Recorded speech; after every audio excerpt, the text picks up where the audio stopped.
This is Abby Adler, Executive Assistant at NYSCA. Before we formally begin today's meeting, I ask that everyone joining us please mute their phones or video audio unless they are speaking. We do recognize that with people joining from all over the state, we may experience issues with connectivity. So please reach me directly with any tech issues. I'm going to begin by taking a roll call of council members to confirm that we have a quorum present. When I state your name, if you would be so kind as to say present. Monica Engel. Present. Lisa Baker. I can come back. Lawrence Cook. Present. Scott Eberly. Present. Eric Latsky. Present. James Lemons. Present. Andrea Louie. Present. Catherine Nichols. Present. Catherine Schwefferman. Present. Adriana Trigiani.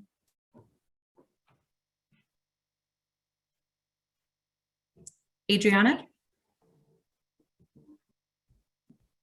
Not hearing you, but I do see you raising your hand. David Allen Miller. Present. And Lisa, are you able to unmute? Present. Thank you. Thank you. We now have a quorum present, and Catherine, we may proceed whenever you are ready. Thank you, Abby. Good afternoon and welcome to the New York State Council on the Arts, November 30th, 2021 Joint Committee and Council meeting. I'm Catherine Nichols, the chair of the New York State Council on the Arts. Thank you to our council members for joining us today. To remind all in attendance, this is a public meeting that is being recorded. As authorized by the governor and the New York State Legislature on September 1st, 2021, this meeting will be conducted by teleconference and video participation. A recording and transcript of the meeting will be made available on the NYSCA website. Since our last council meeting on September 9th, New York's arts and culture venues have continued to reopen, bringing life back to our communities.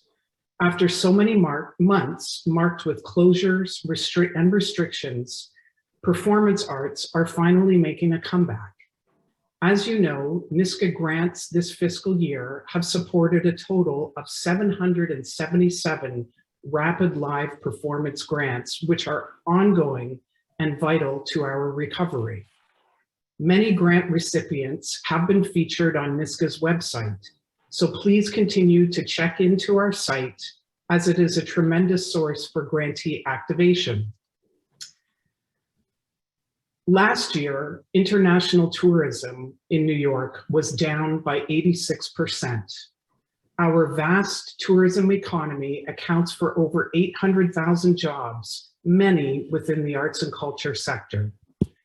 Finally, on November 8th, 2021, the United States reopened its borders to international visitors, safely welcoming back travelers who come to New York seeking the breadth of our attractions, cultural anchors, and Main Street businesses.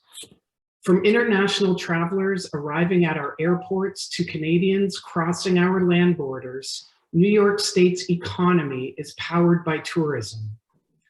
On November 8th, at the American Museum of Natural History, Executive Director Mara Manis and I attended Governor Hochul's announcement of a $450 million Bring Back Tourism, Bring Back Jobs inclusive recovery package, which includes grants to encourage the rehiring of industry staff, one-time payments for the hardest hit tourism workers, and funds to revitalize the sector by helping small businesses and venues reopen.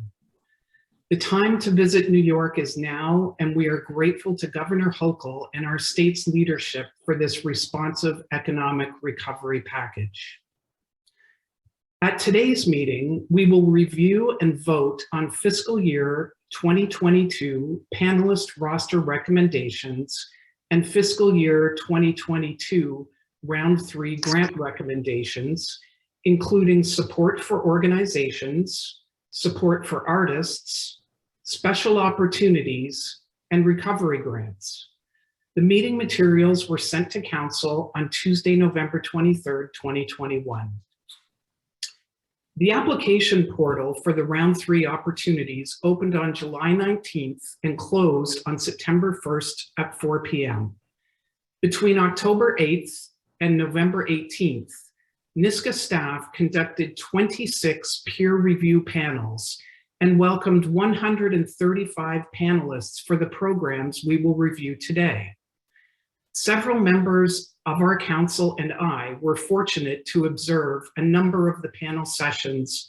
On behalf of the NYSCA Council, we wish to acknowledge and thank our peer review panelists for their time, their professionalism, and their commitment to this most important part of our grant-making process.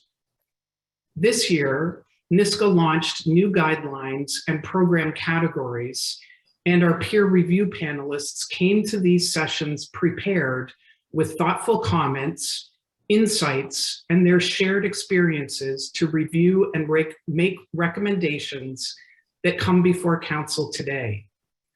Thank you also to NYSCA's Deputy Director of Programs, Megan White, Director of Operations and General Counsel, Abigail Young, and Program and Operations teams for their leadership in conducting our panels. Your professional stewardship of this process is what gives us confidence in our role as Council in reviewing your recommendations today. A reminder that the fiscal year 2022 opportunities have been constructed to achieve the following: significantly streamline the application process to reduce burden for applying, especially for new applicants and smaller organizations. Provide immediate support for live performance, an area of our sector that had its doors shuttered since March 2020, with significant unemployed workforce. Expand eligibility and access for funding to underrepresented communities, smaller organizations, and a broader range of artistic practices. Provide flexible funding to be responsive to the fluidity of our times. In an effort to continually respond to our field and to ensure that our process and opportunities meet the needs of the field, NYSCA has already completed a round 3 applicant survey. In this survey, NYSCA received input from 500 exactly respondents from all 10 regions of our state. Among the topics covered, the survey engaged the field about the resources they used to complete the application process, how effective their communication with NYSCA was throughout the application process, time spent applying, and their access and eligibility to fiscal year 2022 opportunities. Overall results indicated both positive and constructive feedback that will continue to impact the evolution of NYSCA. Some highlights include: approximately 75% of respondents indicated that completing an application took between 5 and 20 hours this year, a significant improvement over reported timelines from prior years. Of all the resources offered, approximately 95% of respondents said our information resources prepared them well or extremely well in their completion of the application process. 85% indicated NYSCA's responsiveness was good or excellent, and 98% of respondents were satisfied or very satisfied with the level of communication from NYSCA. I would like to thank our respondents and acknowledge the work of our incredible staff. This is encouraging feedback and insight that ensures NYSCA is continually shaping our future to accommodate the needs of our vast and diverse field. Today, NYSCA will review recommendations in our round 3, which brings To date this year, over 80 million in support for the field, with capital still to come. I am now pleased to welcome NYSCA's Executive Director, Mara Manis. Mara, over the past 2 years, during these incredibly challenging times, NYSCA has created more avenues for communication and connectivity with our field, which has shaped our grant-making process. We thank you so much for your leadership, and I am pleased to turn the meeting over to you.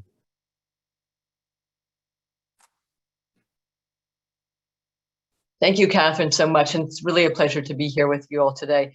I just want to take a moment to reflect on the survey results, which Catherine shared, which is really the work and the amazing, incredible work of all our staff. So can we take a moment to give them a round of applause?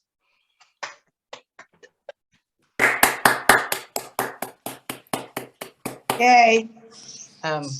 Really phenomenal responses from our field, and I just couldn't be more pleased. It's just wonderful to be here. And as Catherine mentioned, the recent reopening of our indoor performance spaces and our borders has been invigorating for our sector. And some of us have had the immense pleasure of stepping foot inside theater for the first time in almost 2 years. And for me, that has been a thrilling experience it's been thrilling to experience the energy of live performance once again. Over the fall, I had the pleasure of attending reopening events, both for the Manhattan Theater Club, as well as Jack Arts in Brooklyn, where they welcomed a brand new space.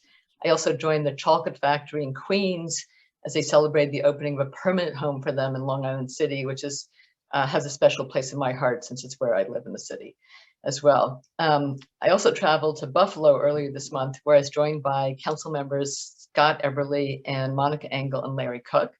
And my first stop was to visit the Albright Knox and watch see their renovation and transformative project underway. I wanted to share some photos with you, and as well some photos from the slides and slides from take two. I wanted to share a few photos from the trip, as well as slides from the incredible presentation that the Albright Knox shared with me. So really, I have to say, this is big news for the state. Mark your calendars for 2023. I think they're aiming for the fall, when the completion of the Albright Knox Gallery campus expansion will take place. It will be a huge year, not just for Buffalo, but really for our state. I do think that this new building will become an iconic image for our state. This is designed by Rem Koolhaas's firm, lead partner in the New York office, Shohei Shigematsu. And we had a chance to climb to the top of the construction site. So this project, which encompasses many different pieces, totals $168 million. NYSCA has a capital grant just over $700,000 in the project, but the state in total has committed over $21 million to this project. And the state support helped the AKG to secure matching funds from Jeffrey Gunlock, who was the lead donor on this project. He committed initially $55 million in challenge grants, and he asked that challenge be complete in 6 months, and they made it whole, which is just extraordinary. Can we go to the next slide? So this massive undertaking by the museum includes the total restoration of their historic building, which Abby is pointing out to you right there. It has a new roof, new front, sort of new skin, if you will, or it's actually been skinned, I guess is the word to put it, because it's just a restoration of what was there, but it's really beautiful.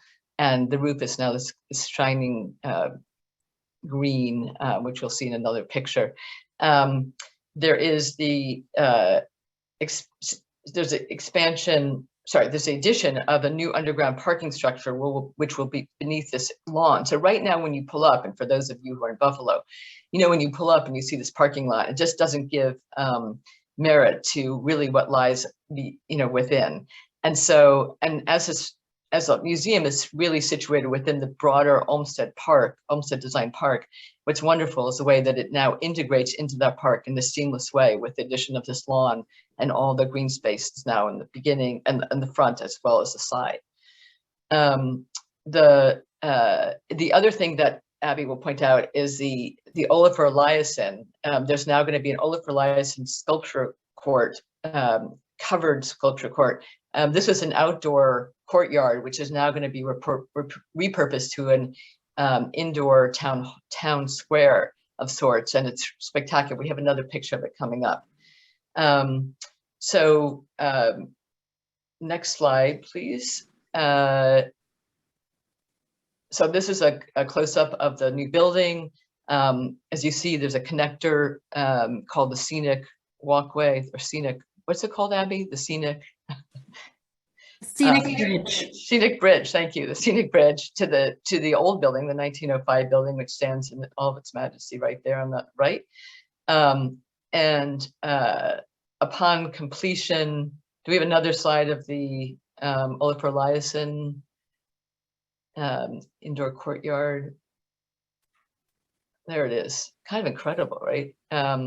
So that should be pretty spectacular. And this also will seamlessly connect all the other buildings around it. So it will be a thorough way of some kind as well. So the economic impact of this project is estimated to be $36 million in annual impact to New York State. The construction impact was created 1,800 jobs and $152 million in labor income. And the 3 years of construction from 19 to 2022 will generate a one-time economic impact of $281 million to New York State, $162 million to Erie County, and $26 million to Buffalo. I think we have a couple of slides of some of us being on the site. So there you see where they are right now. That's the parking lot that's being sunk. The next slide, I think, shows some of us who are there. So Kathleen Chafee and Monica Engel and Larry Cook. It was a great day to be in Buffalo. And there's that beautiful roof, the restored roof on the right that you could see in the 1905 building, which is really cool. Okay, then we went on to this great exhibit at the Albright Knox's Northland, temporary Northland site. It's called Difference Machines, which addresses the complex relationship between technologies that we use and the identities that we inhabit. There's really phenomenal information about this, as well as their user guide, which I really encourage you guys to check out on their website. So we're standing in front of a piece by Hassan Elahi entitled 1,000 Little Brothers. And the description from the guide says, the piece includes thousands of photos from the artist's self-surveillance, which began after being wrongly interrogated by the FBI following 9/11, an event which contributed to the massive erosion of the right to privacy, especially for immigrants, Muslims, and people of color. So all these dots that you see are photographs of his daily life that are imprinted on fabric. And it kind of reminds me of Elo Natsui's work in some way, but it's just spectacular. And the whole exhibit is, I have to say, is phenomenal. So next slide, please. We then went to, next stop was the Buffalo Art Studio, where we met with Alma Carrillo and Julia Bottoms, who's been a resident artist with the studio for about 5 years. Julia walked us through the exhibit Because We Should, which features double life-size portraits where the figures emerge from and move beyond various shapes of colors. And the Buffalo Art Studio is located in this incredible building, Tri-Main Center, which is this massive industrial complex spanning over 600,000 square feet that's been converted into spaces for 100 organizations and businesses and education. The building is a former former Ford Model T factory, and then it was a warplane factory during World War II. And then it was a factory for the largest maker of windshield wipers, which I think Larry Cook, because the O'Shea's, I think, or the owner of that company, has something to say about that. The Buffalo Art Studio received, there we are, Monica and Scott and I and Julia, and there we are. The Buffalo Art Studio did receive a mid-sized capital award in FY19 from NYSCA to install a new HVAC system, finally bringing proper heat and air conditioning into the space. That beyond this gallery space are just 30, 40, or 50, I can't even remember the count, individual artist studios of all kinds, just a phenomenal space. And I think that we're so thrilled to be supporting this organization. Our final stop of the day was the Buffalo String Works, which uses the El Sistema model of teaching to cultivate students to be agents of change through their music. They also teach music from school kids from sort of 5 to 17, and many of whom are from refugee immigrant families in Buffalo. They'd moved into the new space just 6 weeks before our arrival. And it was just a joy to see and hear music emanating from each room. Here you see these young school children playing apparently their violins are 1/10 size, which I've never seen a violin that size, but it was very cool. Any questions about Buffalo before we move on? It was a great day to be up there, and so grateful to be joined by our council members.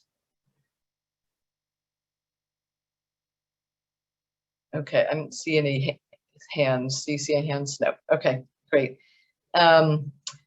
Restart New York. I'm pleased to provide an update on Restart New York, the live performance grant. So performances continue around all 10 regions of our state, and 70% of our grantees have already submitted their Restart events to our portal.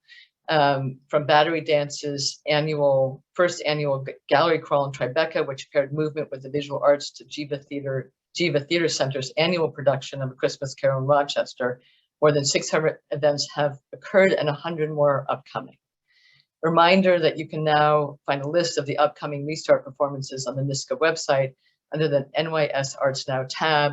Many thanks to Leah Capoporto, our interim communications manager, and Santa Coulter, Niska's VISCA member, for continuing to lead the charge on this communications initiative. As Catherine mentioned, we officially launched our capital projects opportunity on November 1st, and this is our final round of FY22 funding. The portal opened on November 23rd and will close on January 14th. We anticipate bringing recommendations to the council in March of 2022. The guidelines included all of the application narrative questions so that applicants could begin to compile and develop their application materials in advance of the portal opening.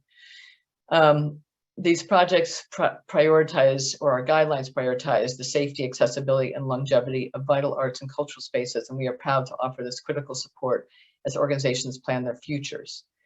As you may remember, NYSCA received its first ever capital appropriation FY18, then again in 19. With that combined $30 million, NYSCA has awarded grants to 88 organizations across the state, including Ticonderoga, in North Country, the Albright Knox Gallery in Buffalo, the Bushwick Star in Brooklyn, the George Eastman Museum in Rochester, to name just a few. And as we embark on our multi-year recovery and our sector continues to face the enduring impacts of COVID-19, capital projects remain a key priority for the state. I want to give a shout out to program directors David Huff and Katie Steger for their leadership in developing and launching this opportunity, as well as our operations staff for developing the application portal so quickly. And we look forward to receiving those applications on January 14th. As part of this capital opportunity, we did continue our outreach in 2022, for 2022, and we held a capital opportunity webinar on the November 10th, which was attended by more than 350 individuals from across all 10 regions of our state. This brings our total audience for FY22 outreach to 4,500 viewers. A recording of the webinar and a copy of the presentation deck are available on the NYSCA website. And we also have hosted so far 4 capital virtual office hour sessions, and we've scheduled more for December. And these office hour sessions, as always, provide an opportunity for one-on-one high-touch support to our individuals and organizations. It's been so rewarding to experience the reopening and the launch of our final FY22 program. I hope that you guys share my enthusiasm as we support the arts at this critical time. We continue to be so inspired by our field, and I look forward to sharing more reopening capital updates with you. And now back to Catherine. Thank you, Catherine. Thank you, Mara. Thank you, and thank you for bringing some of what's going on in the field to life for us today. And I'm sure Council shares many wonderful occasions over the last several months as we've been able to reopen and enjoy the arts again. Before we move on, I need to do a quick quorum update as I think some other members have joined us. So I'm going to turn back to Abby for that if I could. Thank you so much, Catherine. I would just like to confirm that Aaron Flagg was present during our roll call at the beginning of the meeting. Thank you, Aaron. And we have also been joined by council members Nazi Moynihan, Laudelina Martinez, and Elsie McCabe Thompson. Hello, thank you all. Okay. At this time, NYSCA has determined that council has a basis to enter into executive session to review the NYSCA fiscal year 2022 round 3 grant recommendations. Section 105(1)(f) of the Open Meetings Law permits a public body to enter into executive session to discuss the financial, credit, or employment history of a particular person or corporation. Council members, please make sure your video is on. We will return to public meeting at the conclusion of the presentations by NYSCA staff at approximately 3 p.m. Raise your hand now to approve entry into executive session, and I will ask that Abby confirm the hands.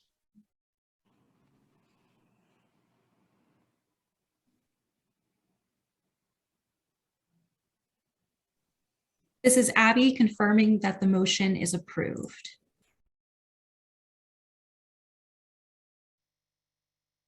This is Abby. I am confirming that the recording of the public portion of this meeting has resumed and that you may proceed, Catherine. Thank you, Abby. Welcome back to the public portion of the council meeting for the New York State Council on the Arts. I'm Catherine Nichols, chair of the New York State Council on the Arts. And thank you to all for joining us today. To remind all in attendance, this is a public meeting that is being recorded. Our next agenda item is to review and vote on additional fiscal year 2022 panelist roster recommendations.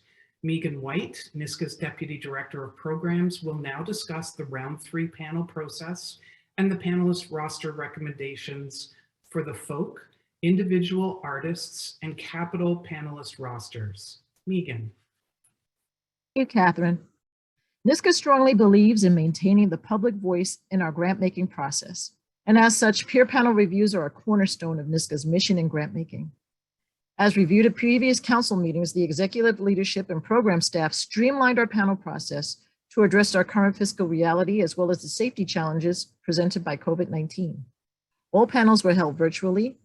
We utilized a new online platform, Smart Simple, that allowed panelists to obtain applications and input scores and comments remotely. Panelists were given several weeks to read and pre-rate the applications on the portal prior to the meeting. Panelists were also expected to enter their own comments in Smart Simple prior to the meeting. Ratings were tabulated and ranked prior to the panel meeting. And during the meeting, only certain applications were discussed in the panel room at the motion of one or more panelists. NYSCA staff kept a written record of the discussion, and the final panel notes on each application includes any discussion as well as pertinent notes from the panelists. There were 5 panelists, and each program reviewed the requests in a one-day meeting, except for those larger programs that maintained over 100 requests. Those programs were allowed 2-day meetings. Overall, NYSCA engaged a total of 135 panelists for 27 sessions. Due to the continuing uncertainty of the arts and cultural environment, panelists were charged to examine requests with the understanding that NYSCA intends to allow maximum flexibility in grants and focus on the applicant's capacity to deliver on its mission.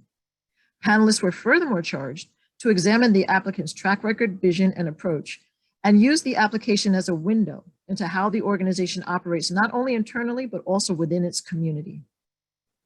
Over the past 2 years, we've been refining the way that we interact with and instruct panelists through training webinars, panel handbooks, and a panel charge statement that's provided in writing and also reviewed and discussed at the top of each meeting. As mentioned previously, the changes to NYSCA guidelines were some of the largest in the last 20 years at NYSCA, and it remains important that our panels understand our intent and direction in these changes. Program staff responded by holding virtual live pre-panel orientations to field advanced questions, and also acted as a team building exercise, helping to build camaraderie, albeit in the virtual space. NYSCA will once again conduct a post-panel survey of all participating panels across programs, and they will be invited to give feedback that will be taken into consideration when planning our FY23 grant cycle. Today, you are being asked to approve 3 panelist rosters: bulk arts, individual artists, and capital projects. All panel members serve single-year terms and may be reappointed for a term of up to 3 years. As a reminder, advisory panelists are required to act with impartiality with respect to the evaluation and rating of applications and to protect panel deliberations from any potential conflict of interest or the appearance of such a conflict. Prior to service, panelists are required to acknowledge any affiliations with organizations making application to the council and must comply with New York State ethics laws. Please take a moment to review these nominations.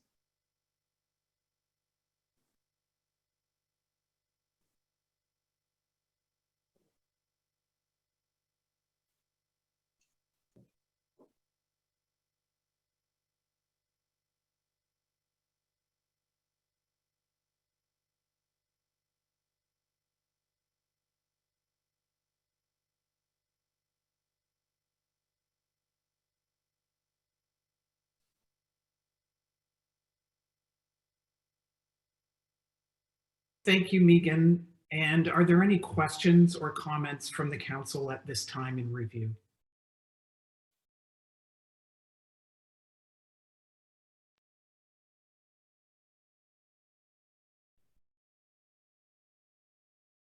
No questions? I don't. Abby, do we see any hands up? I'm looking beyond. Okay. At this time, I would like to ask council for a joint vote to approve the fiscal year 2022 panelist roster recommendations and the round 3 support for organizations, support for artists, special opportunities, and recovery grant recommendations. Is there a motion? Scott, thank you. A second, Larry and Aaron. Wait, do we have everyone, do we have a quorum and everyone on camera? Yeah, let's see what we At this time, if all council members could please turn on their cameras. Thank you. Could you please turn on your camera? My camera's not working. I'm sorry. have. We see you. Okay.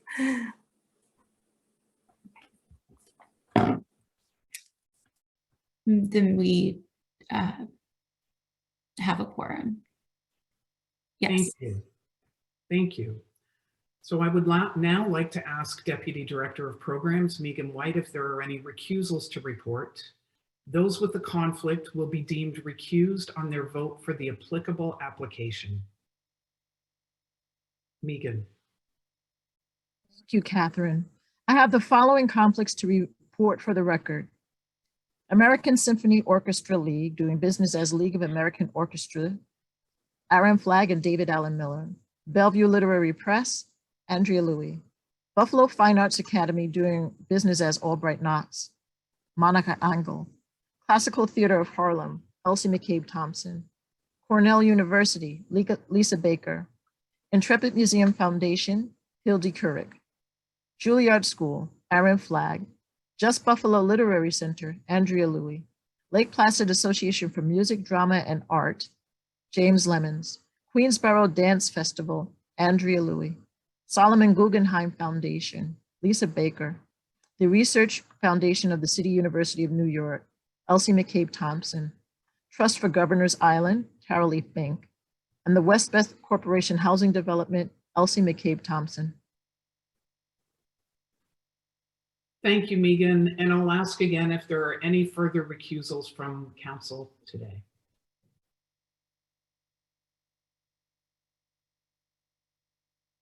Let's proceed to the vote. Council members, please make sure your cameras are on and you are unmuted. All those in favor of approving the fiscal year 2022 panelist roster recommendations and fiscal year 22 support for organizations, support for artists, special opportunities, and recovery grant recommendations, please raise your hand and say aye. And I will ask Abby to confirm the hands. Aye. Aye. Aye. Catherine, we need your eye. Catherine, I, Catherine confirming, I have counted 13 ayes. Thank you, Abby. Any opposed? Abstentions?